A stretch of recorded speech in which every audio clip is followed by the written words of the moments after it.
लोकमंगलने शेतकऱ्यांना दिला 109 कोटी ऊस बिल. कारखान्याचे अध्यक्ष महेश देशमुख यांची माहिती. भंडारकवठे येथील लोकमंगल शुगर इथेनॉल अँड को जनरेशन इंडस्ट्रीज लिमिटेड या कारखान्याने गेल्या 23-24 या गळीत हंगामात ऊस उत्पादक शेतकऱ्यांना FRP पेक्षा प्रति टन 621 रुपये जादा दर दिले. बिलापोटी ऊस घातलेल्या शेतकऱ्यांना एकूण 109 कोटी 46 लाख रुपये देण्यात आले, अशी माहिती कारखान्याचे अध्यक्ष महेश देशमुख यांनी पत्रकार परिषदेत दिली.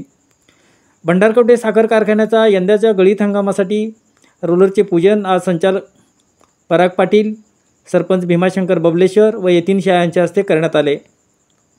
यावेळी माहिती देताना अध्यक्ष देशमुख म्हणाले, भंडारकवठेच्या साखर कारखान्याने 2023-24 या गळीत हंगामात 4,03,066 टन ऊसाचे गाळप केले.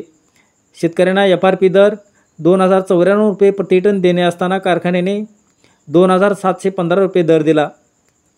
ऊस घातलेल्या शेतकऱ्यांना एकूण 84 कोटी 40 लाख रुपये देणे अपेक्षित होते, पण प्रत्यक्षात 109 कोटी 46 लाख रुपये कारखान्याने दिले. ऊस बिलापोटी 15 कोटी 6 लाख रुपये जास्त दिले आहेत. गेला हंगाम साखर कारखान्यासाठी अडचणीत होता, कारण ऊसाची कमतरता होती, पण तरीही शेतकऱ्यांनी या कारखान्यावर विश्वास व्यक्त करून जास्तीत जास्त ऊस कारखान्याला दिला. शेतकरी व कारखाना यांच्या संयुक्त प्रयत्नातून गाळप हंगाम यशस्वी झाला.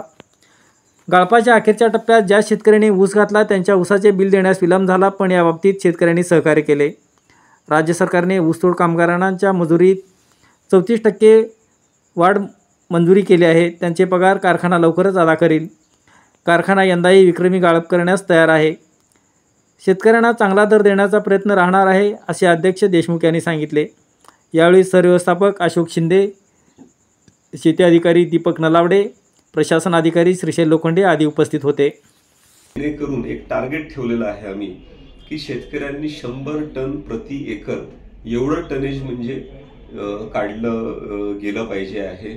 आणि त्याच्यासाठी काय काय करावं लागेल, त्यासाठी काय पॅकेज ऑफ प्रॅक्टिसेस फॉलो करावे लागतील, कुठली खतं म्हणजे वापरायची आहेत, ती कधी वापरायची आहेत, पाणी किती द्यायचं आहे, हे सर्व प्रशिक्षण हे देण्यात येत आहे. सेंद्रिय शेती कशी करायची आहे, ज्यात काळाची गरज आहे, ह्याचं पण प्रशिक्षण या तज्ञ लोकांकडनं गावोगावी म्हणजे देण्यात येत आहे. तर ह्याचा सुद्धा लाभ म्हणजे शेतकऱ्यांनी घ्यावा. तसंच आता नवीन कन्सेप्ट आत्ता आलेली आहे आता कार्बन क्रेडिट्सची. तर ह्याच्या मार्फत पण लोकमंगलनी अमेरिकेच्या एका कंपनीसोबत टायअप केलेलं आहे आणि आत्ता त्याचं आता रजिस्ट्रेशन करणं चालू आहे.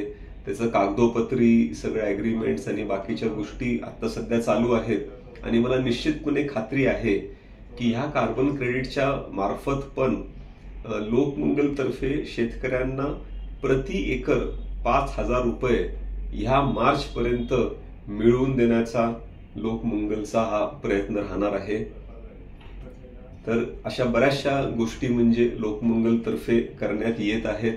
आणि जसं प्रेम शेतकऱ्यांनी एवढे वर्षानुवर्ष लोकमंगलवरती ठेवलाय, जो एक विश्वास जो त्यांनी दाखवलेला आहे ती थोडंसं मागे पुढे होईल, पण लोकमंगलचा काटा चोख आहे आणि आपल्याला इथेच म्हणजे लोकमंगलने आपली चांगली प्रगती म्हणजे केलेली आहे.